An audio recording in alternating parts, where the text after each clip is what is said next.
Hello बच्चों। तो केटीजन thermodynamics advance level series question number 4 की शुरुआत करते हैं। तो देखिए आपके सामने स्क्रीन पर क्वेश्चन आ चुका है। मैं एक बार रीड कर देता हूँ, धीरे धीरे आप ढंग से समझना, फिर उसके बाद वीडियो को पॉज करके आप ट्राई करना। A cylindrical container of height 3L and cross sectional area capital A is fitted with a smooth movable piston of negligible weight, जैसा आपको डायग्राम में दिख रहा है। It contains an ideal diatomic gas. Under normal atmospheric pressure P0, the piston stays in equilibrium at a height L above the base of the container. Piston initially equilibrium में है और base से उसकी height कितनी है बच्चों? L0। ठीक है, बाहर का प्रेशर एटमॉस्फेयर का P0 गिवन है। आगे देखते हैं। The gas chamber is provided with a heater and a copper coil through which a cold liquid can be circulated to extract heat from the gas. हमने उस कंटेनर के अंदर नीचे की तरफ, जैसा आपको दिख रहा है, एक हीटर लगा रखा है और एक पाइपलाइन लगा रखी है जिसमें से हम कोल्ड वाटर को फ्लो कराकर जो अंदर गैस भरी होगी चैम्बर के अंदर, उससे हीट को एक्सट्रैक्ट कर सकते हैं। ठीक है, volume occupied by the heater and the liquid coil is negligible, ये मान के चलना है जैसा लिखा हुआ है। Following set of operations are perform to take the gas through a cyclic process. ये आप ढंग से सुनना, जो आगे मैं बोलने वाला हूं, जो आगे लिखा भी हुआ है। आप चाहो तो मेरे बोलने के बाद वीडियो को पॉज करके एक बार पूरा क्वेश्चन ढंग से समझना, उसके बाद फिर स्टार्ट करना। तो जो साइक्लिक प्रोसेस है उसकी शुरुआत कहाँ से की है देखना। Heater is switched on, heater को हम स्विच ऑन करते हैं। At the same time a tap about the cylinder is open, water fills slowly in the container, slowly word पे ध्यान देना, about the piston and it is observe that the piston does not move. ये मानते हुए चलना है कि जो पानी आके गिरेगा उस पिस्टन पर वो कोई फोर्स एक्सर्ट नहीं करेगा गिरते टाइम, ऐसा लिखा हुआ है। Water is allowed to fill the container so that the height of water column becomes L. Now the tap is closed. हमने कितने अमाउंट में पानी भरा जिससे पिस्टन के ऊपर पानी के जो कॉलम की हाइट है वो कितनी है? Capital L। और इस दौरान पिस्टन अपनी जगह पर ही बना रहा। ठीक है, सेकंड जो पार्ट लिखा हुआ है इसमें साइक्लिक प्रोसेस में आगे जो हुआ वो लिखा हुआ है।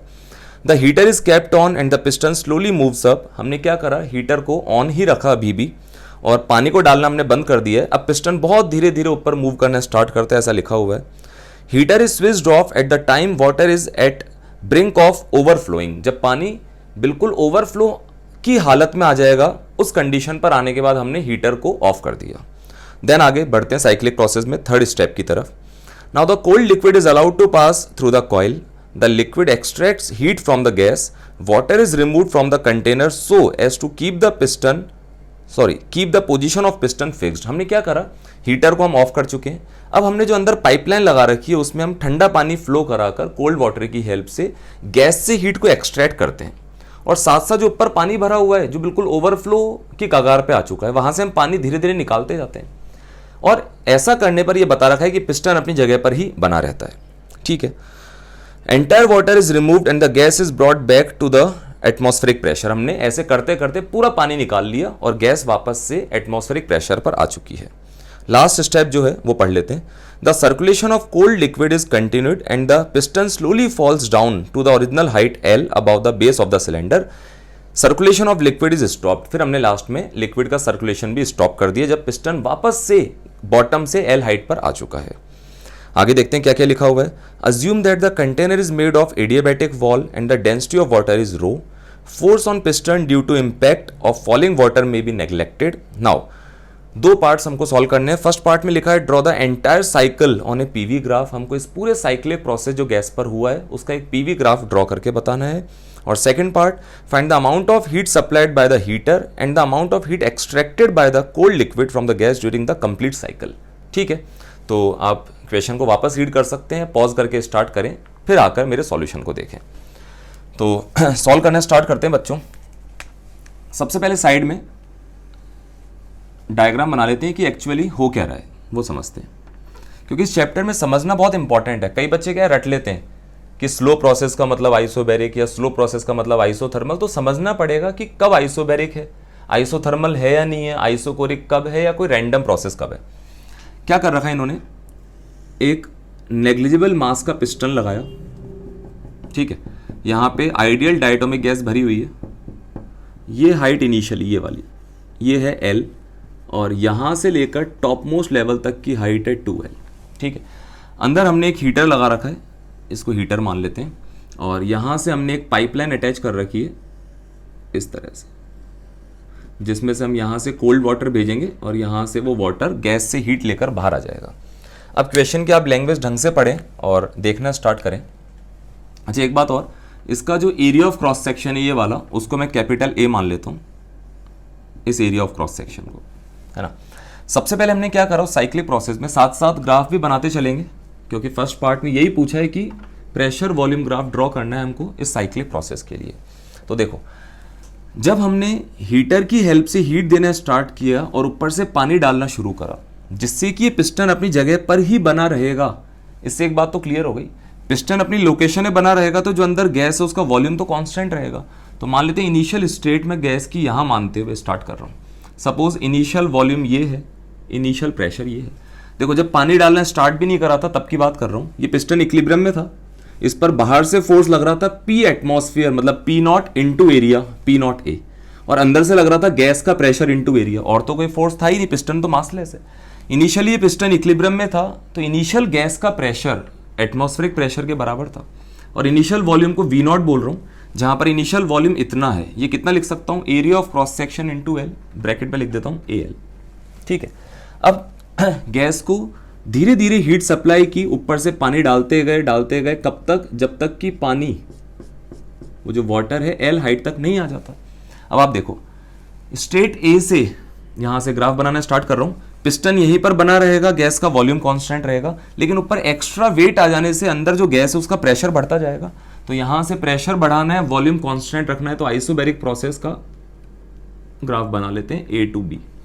क्या आप बता सकते हो बी पर, यहां पर गैस का प्रेशर कितना हो गया होगा? ऐसे देखो, आप इस पूरे सिस्टम का एफबीडी बनाते हैं, वहां से लग रहा है पी आउटसाइड इंटू एरिया, नीचे लग रहा है इतने पोर्शन के वाटर पर जो m इंटू जी होगा, डेंसिटी रो इंटू वाटर का volume a into L into G, और यहां से गैस का प्रेशर इंटू एरिया, तो गैस का प्रेशर P गैस मान लेता हूं इंटू एरिया, ये वाला फोर्स इक्वल्स टू इन दोनों का summation, P outside A plus ये रो ए एल जी। यहां से आप A से कैंसिल आउट करके गैस का प्रेशर देख सकते हैं, P not plus row G L, तो यहां पर आएगा P not plus row G L. ठीक है, अब आगे क्या किया हमने, अब बी से आगे की कहानी, सेकंड वाला पॉइंट आप पढ़ सकते हो इक्वेशन में, फिर लिखा हुआ था, अब हमने ऊपर से जो हम पानी डाल रहे हैं उसको डालना बंद कर दिया, और लगातार हीटर से हीट देते गए कंटिन्यूसली, धीरे धीरे, बहुत स्लो प्रोसेस है। अब देखना, पानी का और अमाउंट तो आना नहीं है, तो डायग्राम देखने में यहीं से दिखाई देगा हमको, गैस को हम जैसे जैसे हीट देंगे गैस के पार्टिकल्स का रैंडम मोशन बढ़ेगा, एक तरह से गैस का जो प्रेशर है यहां से, उस प्रेशर में बढ़ने की टेंडेंसी होगी, लेकिन जैसे वो पार्टिकल जाकर इस सरफेस को, पिस्टन को हिट करेंगे, ये पूरा पोर्शन ऊपर की तरफ मूव करना स्टार्ट कर देगा। आप खुद सोचो ना, अंदर जो गैस है उसको हीट दे रहे हैं हम, उसके पार्टिकल्स का रैंडम मोशन बढ़ेगा, उनकी काइनेटिक एनर्जी बढ़ने की टेंडेंसी होगी, तो पिस्टन पे ज्यादा फोर्स लगाने की कोशिश करेंगे वो, इससे पिस्टन और पूरा सिस्टम ऊपर की तरफ जाएगा। अब जो प्रोसेस हो रहा है, धीरे धीरे हीट दे रहे हैं, पूरा सिस्टम धीरे धीरे ऊपर जा रहा है, ये कौन सा प्रोसेस है? आइसोकोरिक तो नहीं है, क्योंकि गैस का वॉल्यूम लगातार बढ़ता जाएगा, क्योंकि पूरा सिस्टम ऊपर जाएगा। आइसोकोरिक नहीं है तो फिर कौन सा प्रोसेस है? ये है आइसोबैरिक। कैसे पता चलेगा?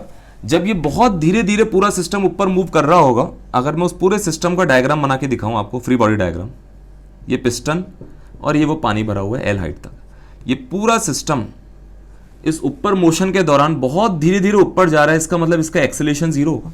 इस सिस्टम पे कौन कौन से फोर्स हैं? यहां से गैस का प्रेशर इंटू एरिया, वहां से लगने वाला एटमॉस्फेरिक प्रेशर इंटू एरिया, और लिक्विड या वाटर का जो mg है वो है रो इंटू वॉल्यूम इंटू जी।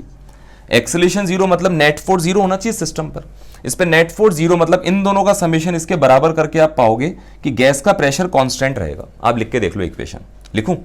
यही आएगा, गैस का pressure equals to rho L G plus P naught. अब आप देख सकते हो, ना तो रो चेंज हो रहा है, ना एल, ना जी, ना पी नॉट, मतलब गैस का प्रेशर कांस्टेंट, आइसोबैरिक प्रोसेस, और लगातार ये सिस्टम ऊपर जा रहा है तो गैस का वॉल्यूम बढ़ता जा रहा है। इसका मतलब इस ग्राफ में देखना, वॉल्यूम इंक्रीज होना चाहिए, प्रेशर कांस्टेंट, तो हॉरिजॉन्टल लाइन आएगी ग्राफ में, ये स्ट्रेट सी। क्या आप मुझे स्ट्रेट सी पर वॉल्यूम बता सकते हो? थोड़ा सा अगर डायग्राम को ढंग से देखो आप, मैं बताता हूं आपको, देखना, थोड़ा छोटा डायग्राम बना के दिखा रहा हूं। इनिशियली पिस्टन यहां पर था, गैस के पास इतना वॉल्यूम था, इतना, पानी को मत देखो, पानी भरा हुआ है लेकिन वो यहाँ पर है, गैस की बात कर रहा हूँ मैं तो गैस के पास जो ऑक्यूपाइड वॉल्यूम था, इनिशियल वॉल्यूम, वो था A into L, initial volume of gas. जब ये पूरा पानी और पिस्टन सिस्टम ऊपर पहुंचा तो डायग्राम बना के देखो,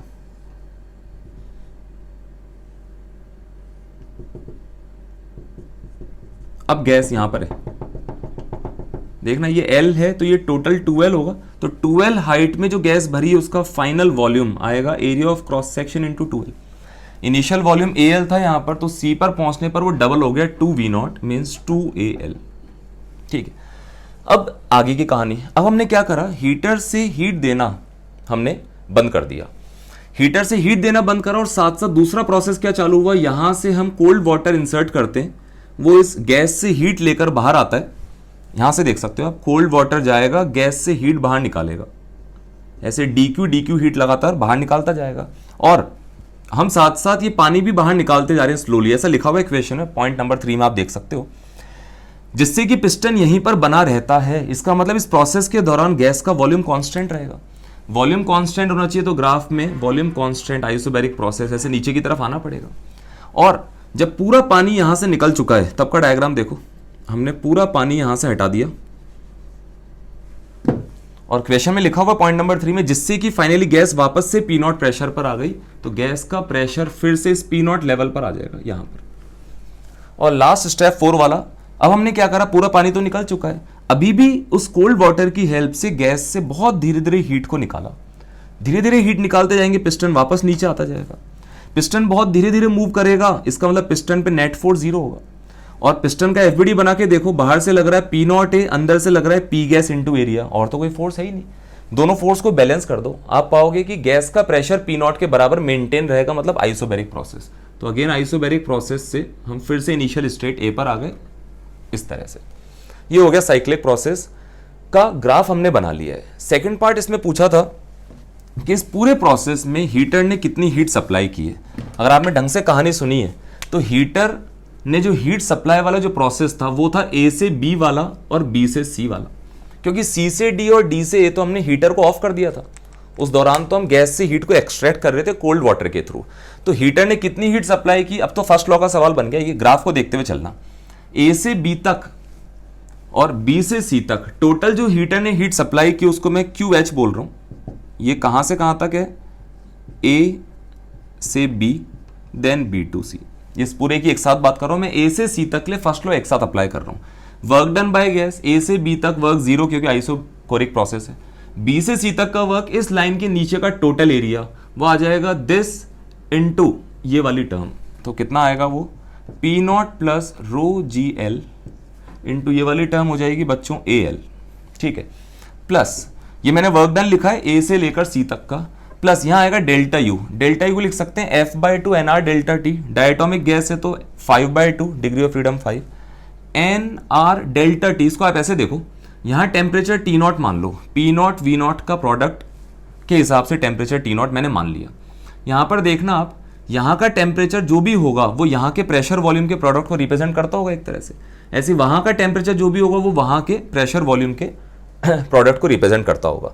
तो मैं क्या कर रहा हूं, ये जो NR डेल्टा T वाली टर्म है, इस पूरी टर्म को हटाकर बच्चों ऐसे लिख सकता हूं, P final V final minus P initial V initial. ठीक है, अब इसमें वैल्यू पुट कर लेते हैं, नेक्स्ट स्टेप में लिख लेते हैं P0 प्लस रो GL into AL plus 5/2 P final V final. उस वाले पॉइंट को देखना, वो फाइनल है ये इनिशियल है, क्योंकि ABC प्रोसेस की बात चल रही है। उस पॉइंट पर इन दोनों का प्रोडक्ट कितना हो जाएगा, P0 प्लस रो GL इंटू 2AL माइनस इस वाले पॉइंट पर प्रेशर वॉल्यूम का प्रोडक्ट P0 V0। समझ सकते हो आप। तो इस पूरे को सॉल्व कर लेंगे, उससे हमारे पास क्या आ जाएगा बच्चों, QH, हीटर ने जो हीट सप्लाई की। ठीक है, सेकंड पार्ट इसमें, इसको आप अरेंज कर लेना अपने आप। सेकंड पार्ट इसमें पूछा था कि इसी पूरे प्रोसेस में कितनी हीट हमने हीटर से गैस से बाहर एक्सट्रैक्ट की है। उसके लिए एक समझदारी दिखा सकते हैं हम कि अगर मैं पूरे cyclic process A B C D पूरे साइक्लिक प्रोसेस के लिए फर्स्ट लॉ अप्लाई करूं तो कैसे लिखूंगा देखना, A B C इस प्रोसेस में हमने हीट सप्लाई की QH जो कि हम निकाल चुके हैं, C D E इस प्रोसेस में जो हीट बाहर एक्सट्रैक्ट की गई है उसको मैं बोल देता हूं Q एक्सट्रैक्टेड, जो हमको पता करना है, इक्वल्स टू, ठीक है, इक्वल्स टू उधर आएगा पूरा साइक्लिक प्रोसेस में total work done by gas plus delta U. Delta U तो जीरो होता है साइक्लिक प्रोसेस के लिए। Total work done by gas PV cyclic process में इस साइकिल के अंदर अंदर का पूरा जो एरिया आएगा वो कितना आ जाएगा बच्चों, ये है ए एल और ये है रो जी एल, तो rho G L into A L. एक बार और चेक कर लें, ये ए एल और ये वाला डिफरेंस कितना आ जाएगा, रो जी एल। बिल्कुल सही है। क्यू एच की वैल्यू जो भी यहाँ से आएगी आप उसको उठा के यहाँ पुट करें, उससे आपके पास क्या आ जाएगा, कितनी हीट एक्सट्रैक्ट की गई। वो सॉल्व करने पर नेगेटिव आएगी ये वाली वैल्यू। उसका नेगेटिव साइन का मीनिंग ही ये है कि इतने अमाउंट ऑफ हीट इस प्रोसेस में गैस में से बाहर निकल के गई होगी। तो इस तरह से आप क्वेश्चन को सॉल्व कर सकते हैं। तो आज के लिए इतना ही, फिर नेक्स्ट क्वेश्चन के लिए फिर मिलेंगे। Bye bye.